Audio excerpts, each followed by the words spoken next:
ये कहानी है रवि की। रवि एक मिल में काम करता था। 5 सालों से वो शहर की एक मिल में मजदूरी किया करता था। हेलो। हाँ बोलो रमा, कैसे फोन किया? हेलो जी, आप तो हमें गांव में लेने आने वाले थे, क्या हुआ जी, आप आए नहीं? रमा, अभी ठंड बहुत हो रही है और मेरे पास तुम्हें गांव से शहर लाने के लिए अभी पैसे भी नहीं है। तुम कुछ दिन और रुक जाओ वहाँ। क्या कहा आपने? ऐसा मत बोलिए। आप कब से बोल रहे हो कि हमें लेने आओगे? दीपू मुन्नी भी रोज आपका इंतजार करते हैं। सुनिए जी, अगर आप कहें तो मैं खुद ही आ जाऊं क्या आपके पास बच्चों को लेकर? मेरे पास कुछ पैसे पड़े हैं, आप जो भेजते थे मैंने उसमें से बचाए हैं। अगर ऐसा है तो फिर आ जाओ, और तुम्हारे पास घर का पता तो है ही, वहाँ ही चले जाना। रमा अपने दोनों बच्चों को लेकर गांव से शहर के लिए निकल जाती है। उसके साथ उसकी बहन दिव्या भी होती है। रमा के माता पिता की मृत्यु के बाद अब वो बेचारी कहाँ जाती, इसलिए रमा उसे अपने साथ ही ले लेती है। ठंड का समय चल रहा था, दिसंबर का महीना, जिसमें कड़ाके की ठंड पड़ती है। रात होते ही रवि मिल से अपने घर को निकलता है। अरे यार, आज तो कुछ ज्यादा ही ठंड पड़ रही है। हाँ यार रवि, ये ठंडी ठंडी हवाएं और चारों तरफ पड़ती हुई धुंध बहुत ही ठंड है भाई। चल जल्दी जल्दी घर चलते हैं। रवि अपने घर पहुंचता है। वो एक झोपड़ी में रहता था। रवि अपने बच्चों को देखकर बहुत खुश हो जाता है। वहीं वो अपनी साली दिव्या को भी देखता है। अरे दिव्या, तुम यहाँ? ओह अच्छा, याद आया। कोई बात नहीं, अब तुम हमेशा ही हमारे साथ रहना। पापा, मुझे आपकी बहुत याद आ रही थी। हाँ पापा, आप हमें लेने क्यों नहीं आए? बच्चों, मुझे थोड़ा सा काम था। तुम दोनों ने कुछ खाया? हाँ जी, मैंने दाल चावल बनाए थे। आप भी हाथ मुंह धो लो, मैं आपके लिए भी खाना लगा देती हूँ। खाना पीना खाने के बाद सभी लोग फर्श पर सो जाते हैं। यहाँ रवि के पास बस एक ही कंबल होता है। अब पांचों लोग नींद में उस कंबल को अपनी अपनी तरफ खींचते हैं। एक तरफ रमा और रवि लेटे हुए थे, दूसरी तरफ दोनों बच्ची और दिव्या लेटी हुई थी। रमा को ठंड लग रही होती है तो वो सारा कंबल अपनी ओर खींच लेती है।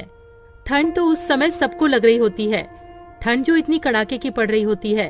तभी रवि उठकर देखता है कि उसके बच्चे और उसकी साली दिव्या ठंड से कांप रहे होते हैं और सारा कंबल रमा ने ओढ़ा हुआ होता है। रमा, उठो उठो जल्दी। क्या हुआ जी, आप जाग क्यों रहे हो? वहाँ देखो। रमा अपने बच्चों और बहन की तरफ देखती है और वो घबरा जाती है। उसके बच्चे और बहन ठंड से कांप रहे होते हैं। हाजी, आप देख क्या रहे हो? जल्दी से कंबल बच्चों पर डाल दो ना, ठंड बहुत है। रवि सारा कंबल बच्चों और दिव्या पर डाल देता है और रवि और रमा दोनों ही बिना कंबल के ठंड से ठिठुर के सो जाते हैं। सुबह रवि और रमा दोनों ही जल्दी उठ जाते हैं। रमा, तुम ठीक तो हो ना? तुम्हें सर्दी तो नहीं हो गई? रात को बहुत ज्यादा ठंड थी, मैं इसीलिए तुम सबको यहाँ नहीं बुलाना चाहता था। मेरे पास तुम्हें ठंड से बचाने के लिए कपड़े भी नहीं है। मुझे माफ कर दो। हाजी, आप क्यों माफी मांग रहे हो? आप चिंता मत करो, मैं बिल्कुल ठीक हूँ। आप तैयार हो जाइए, आपको मिल भी तो जाना है। मिल जाते हुए रवि परेशान सा लग रहा होता है। वो सोच रहा था कि मालिक से एडवांस पैसे ले लेगा, जिससे वो एक और कंबल खरीद कर ले आएगा। लेकिन जब वो मिल जाकर देखता है तो मिल में जोरों की आग लगी हुई होती है। वो अपने दोस्त प्रीतम से पूछता है, प्रीतम, ये मिल में आग कैसे लग गई है? ये कैसे हुआ? अरे क्या बताऊं यार, शॉर्ट सर्किट हो गया और मिल में आग लग गई। अभी मालिक आए थे, उन्होंने कहा कहीं और काम ढूंढ लो। मेरे पास इतना पैसा नहीं है कि मैं दोबारा काम शुरू कर पाऊं। रवि प्रीतम से ऐसा सुनकर और निराश हो जाता है और सोच में पड़ जाता है कि अब तो वो इतनी जल्दी कंबल कहाँ से लाएगा। ना काम है और ना ही पैसे। प्रीतम, अब हम क्या करेंगे? क्या काम करेंगे? देख भाई, मेरे पास कुछ पैसे हैं जिनसे मैं एक छोटी सी चाय की दुकान खोलूंगा। मेरे पास थोड़ी सी सेविंग्स है। तू बता, तू क्या करेगा? पता नहीं यार, मेरे पास तो पैसे भी नहीं है। जितने पैसे यहाँ से मिलते थे वो पैसे तो मैं अपने गांव भेज देता था। अब तो मेरे पास एक फूटी कौड़ी तक नहीं है। चल, मैं घर चलता हूँ, फिर मिलेंगे यहाँ। रवि घर आ जाता है। उसे देखकर रमा समझ जाती है कि कुछ तो बात हुई है। रमा अभी तो कुछ नहीं कहती है। जब बच्ची और बहन खाना खा के सो जाते हैं तब रमा कहती है, क्या हुआ जी, जब से आए हो आप परेशान लग रहे हो, क्या बात है, बताओ ना मुझे। रवि रमा को सारी बात बता देता है। रमा भी रवि को ऐसे उदास देखकर खुद भी उदास हो जाती है और कहती है, हाजी, आप इतना परेशान क्यों हो रहे हो? सब ठीक हो जाएगा, भगवान पर भरोसा रखो। मेरे पास कुछ पैसे बचे हैं, उनसे आप थोड़ी सी रुई और कपड़ा ला देना। मैं उससे एक रजाई बना लूंगी, उसके बाद आप काम ढूंढने चले जाना।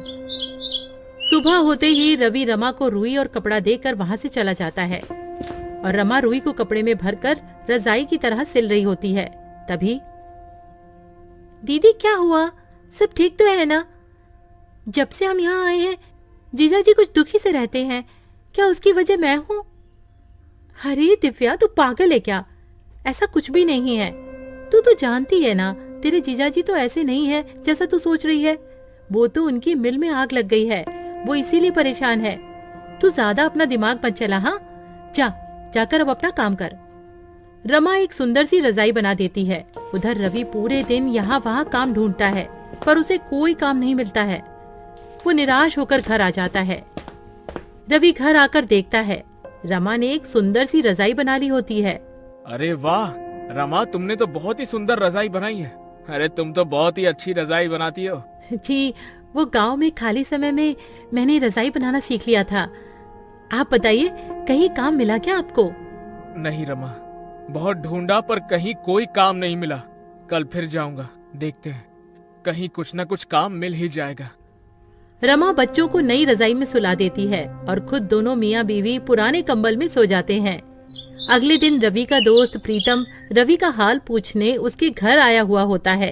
तभी, अरे वाह रवि, ये रजाई तो बहुत अच्छी है, कहाँ से लाए हो? अरे प्रीतम, मैं ये कहीं से लाया नहीं हूँ। ये रजाई तो तेरी भाभी ने बनाई है।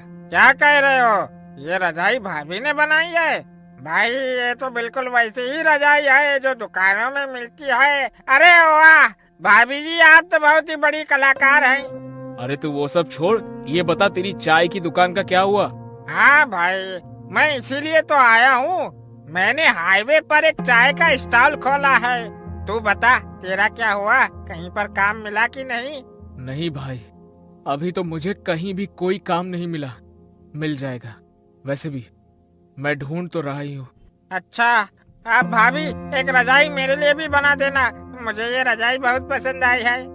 जी भाई साहब, मैं आपके लिए भी एक ऐसी ही रजाई बना दूंगी, आप ले जाना। अच्छा रवि, तुम एक काम क्यों नहीं करते हो? क्यों ना तुम रजाई बेचना शुरू कर दो। भाभी जी बहुत अच्छी रजाई बनाती है, लोग खूब खरीदेंगे ऐसी रजाई। तुम बोल तो ठीक ही रही हो, अभी तो मेरे पास कोई और काम नहीं है और ठंड भी बहुत पड़ रही है। चलो ऐसा ही करके देखता हूँ कुछ दिन। पर प्रीतम, मैं ये रजाई बेचूंगा कहाँ?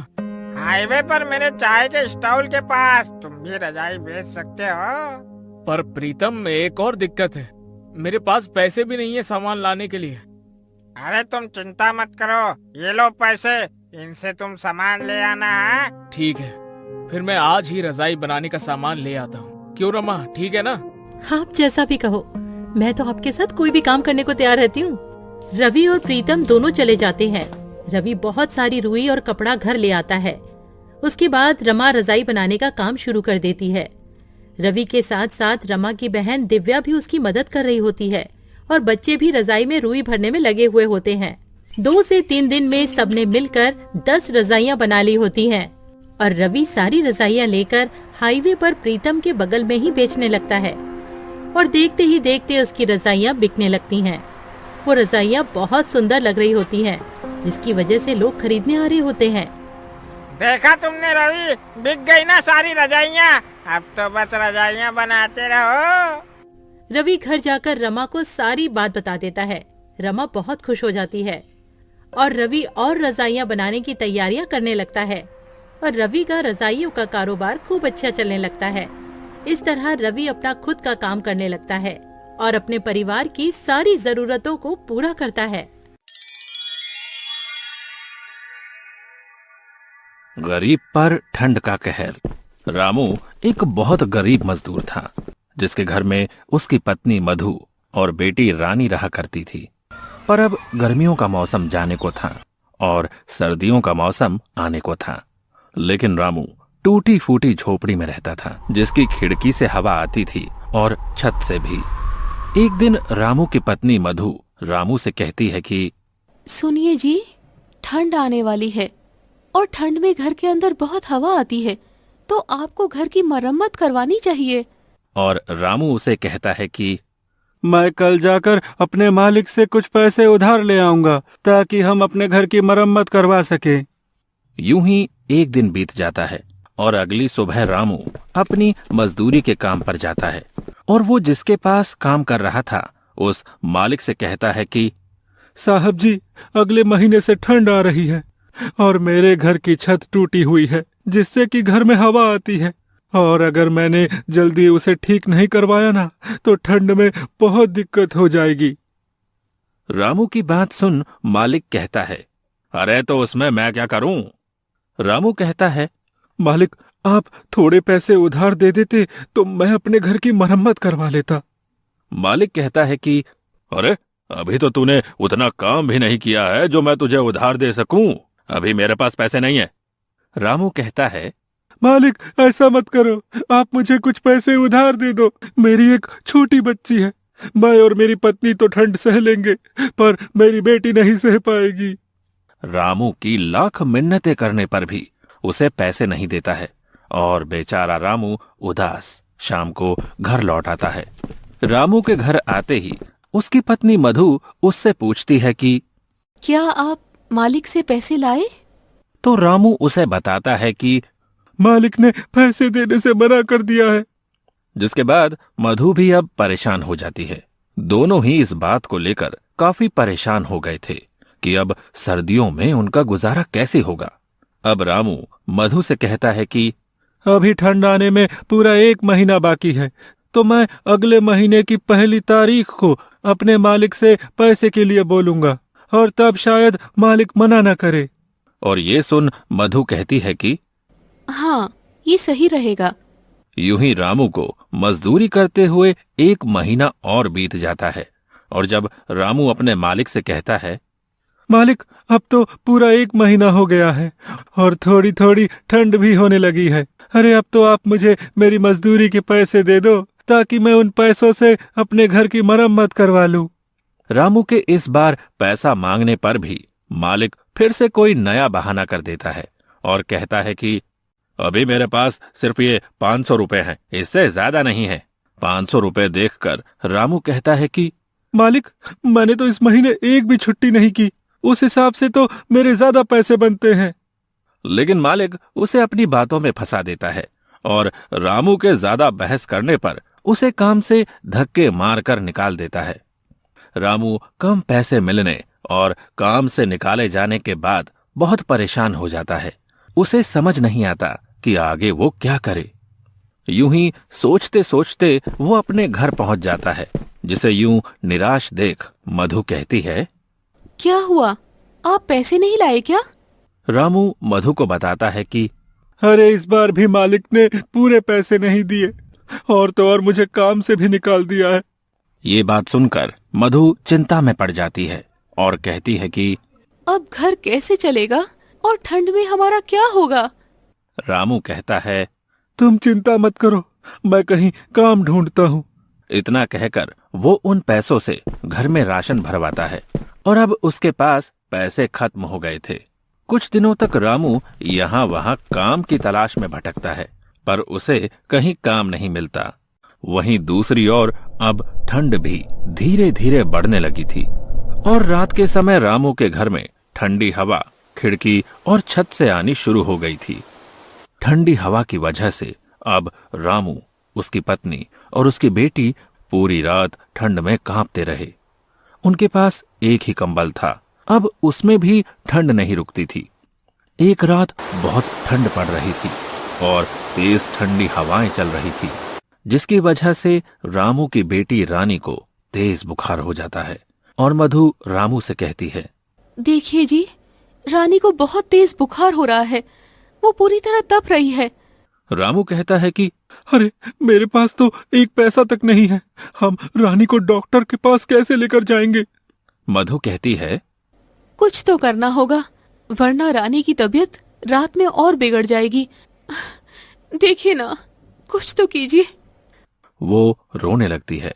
दूसरी ओर रानी ठंड से कांप रही थी। रामू को कुछ समझ नहीं आ रहा था कि अब वो क्या करे। अब रामू रानी को अपनी गोद में उठाता है और हॉस्पिटल की ओर निकल जाता है। मधु भी उसके पीछे पीछे चल पड़ती है। बहुत दूर तक पैदल चलते चलते दोनों थक जाते हैं और रामू रानी को लेकर एक पेड़ के पास बैठ जाता है और रोने लगता है।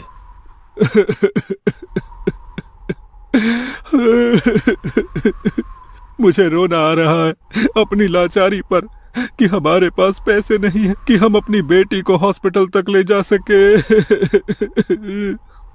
रानी के दिल की धड़कनें अब तेज हो रही थी और फिर से रामू उठता है और अपनी बेटी को लेकर हॉस्पिटल की ओर चल देता है। कुछ घंटों चलने के बाद वो मधु के साथ रानी को लेकर हॉस्पिटल पहुंच जाता है, लेकिन अफसोस, उसके पास पैसे ना होने पर डॉक्टर रानी का इलाज करने से इनकार कर देते हैं और रामू, मधु और रानी को अस्पताल से बाहर कर देते हैं।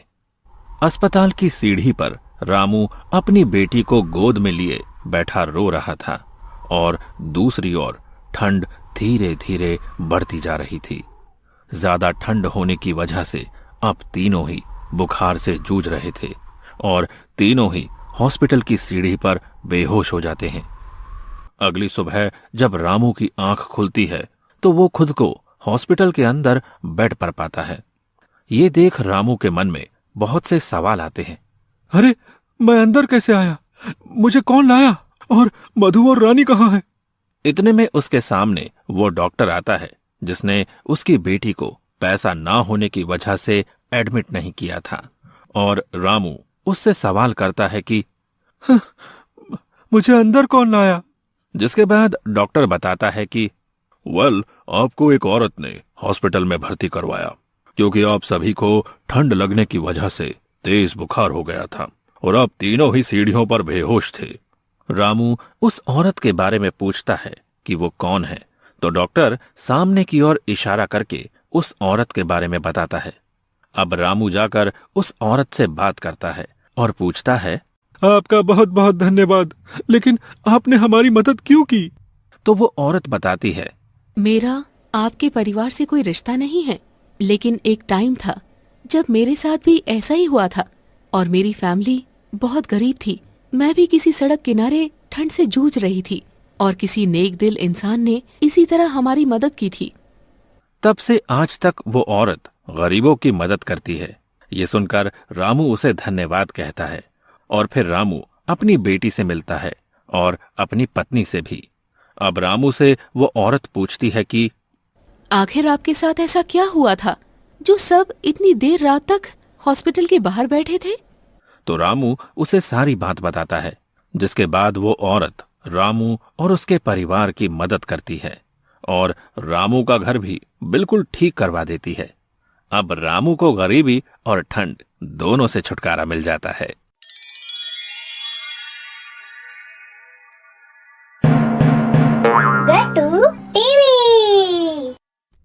गांव के बीचों बीच एक बड़ा सा घर होता है जहां एक परिवार रहा करता था जिसमें श्यामू और सीमा रहा करते थे।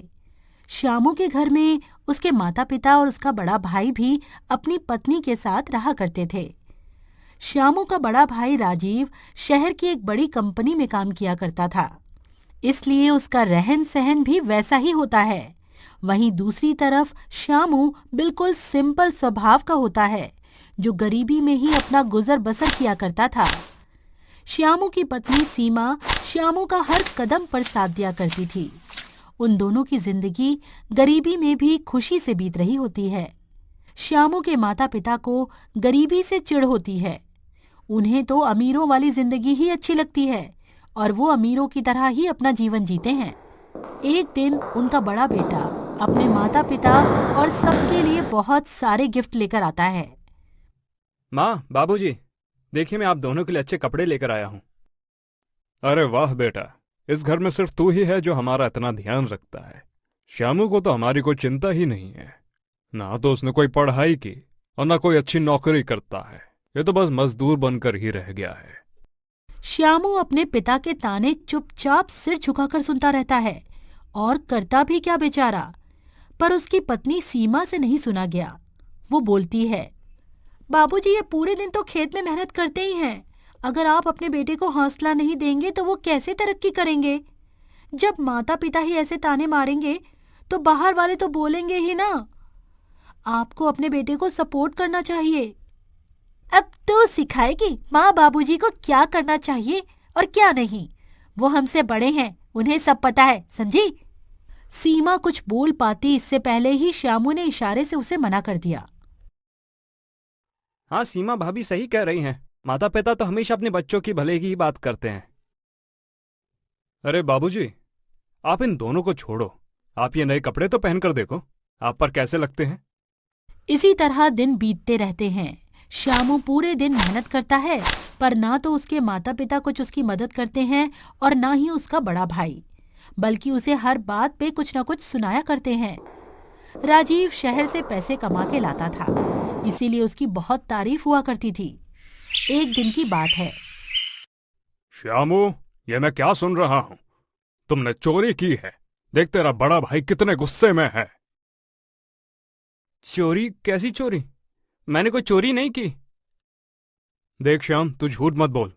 पहले ही लोग तुझे नकारा बोलकर बाबूजी को ताने मारते हैं, और अब तू चोरी भी करने लगा।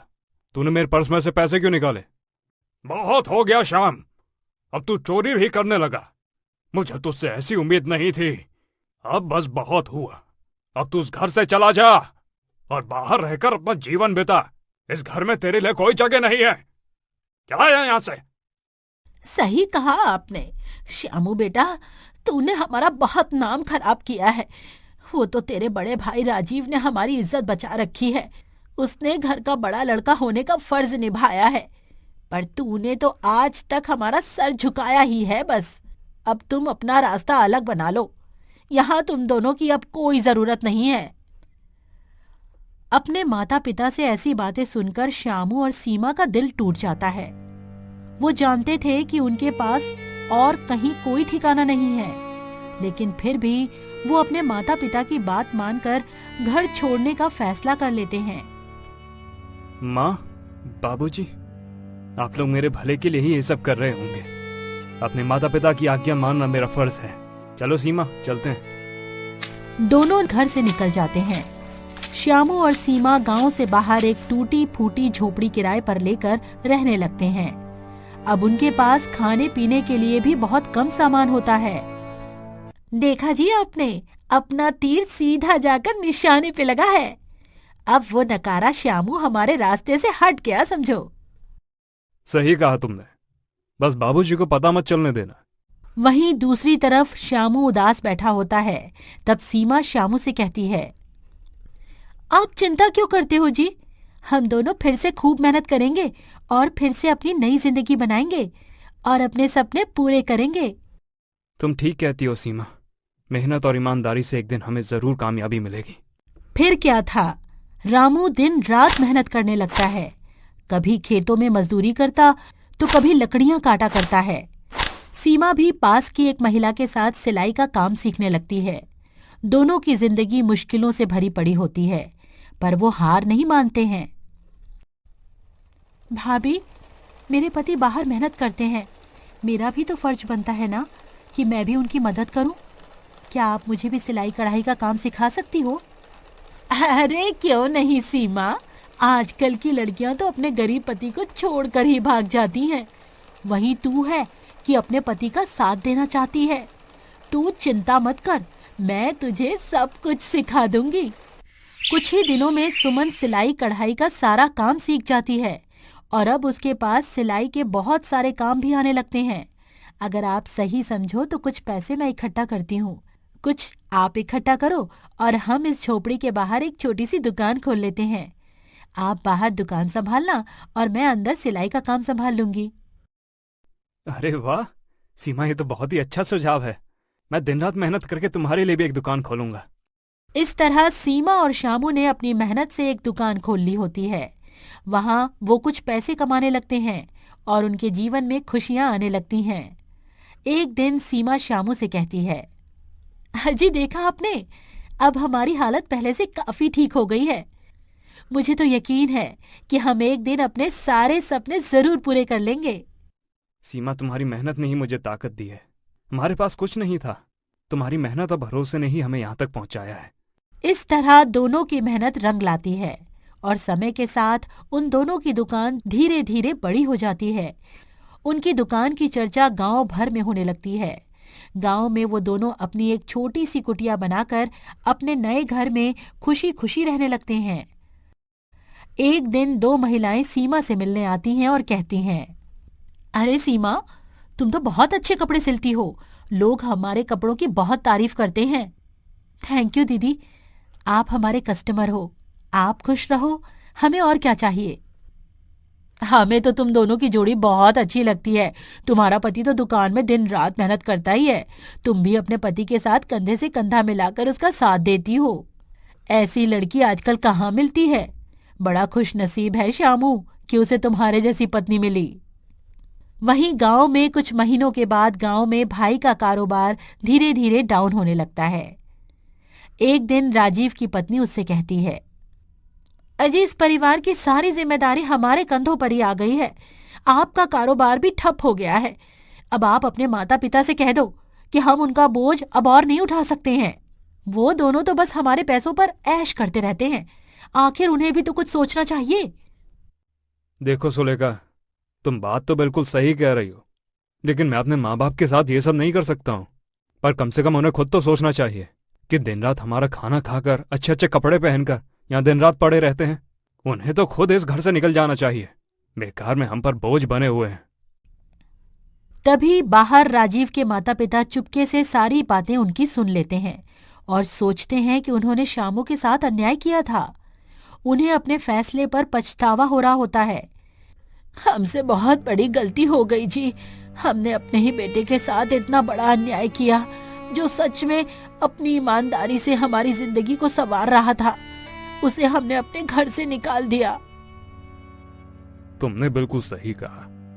हम राजू को कुछ भी बोल देते थे तो वो हमें उल्टा जवाब नहीं देता था, बस सर नीचे करके हमारी बातें सुनता रहता था। मेरे सारे तानों को मेरा बेटा सर झुका के सुनता रहता था। पर राजीव और उसकी बहू हमारे बारे में कितना बुरा सोचते हैं। हमने तो ये कभी सपने में भी नहीं सोचा था कि ये दोनों हमारे बारे में इतना बुरा सोचते होंगे। चलो, श्यामू और छोटी बहू से माफी मांग लेते हैं। उम्मीद है कि वो हमें माफ कर देंगे। उसी दिन श्यामू के माता पिता श्यामू के नए घर पर आ जाते हैं। बेटा, हमें माफ कर दे। हमने तुम्हारे साथ बहुत बुरा किया। तुम सही थे। हमें तुम्हारी मेहनत को समझना चाहिए था। माँ, बाबूजी, जिंदगी में हर किसी से कोई ना कोई गलती तो होती ही है, और आप हमारे माता पिता हैं और हमारे दिल में हमेशा आपके लिए इज्जत रहेगी। हम एक नई शुरुआत करेंगे जिसमें हम सब एक साथ रहेंगे। और वैसे भी अगर आप मुझे घर से बाहर नहीं निकालते तो हम इतने कामयाब नहीं हो पाते। हाँ बाबूजी, अब हम सब साथ में रहेंगे और मिलकर खुशियां बांटेंगे।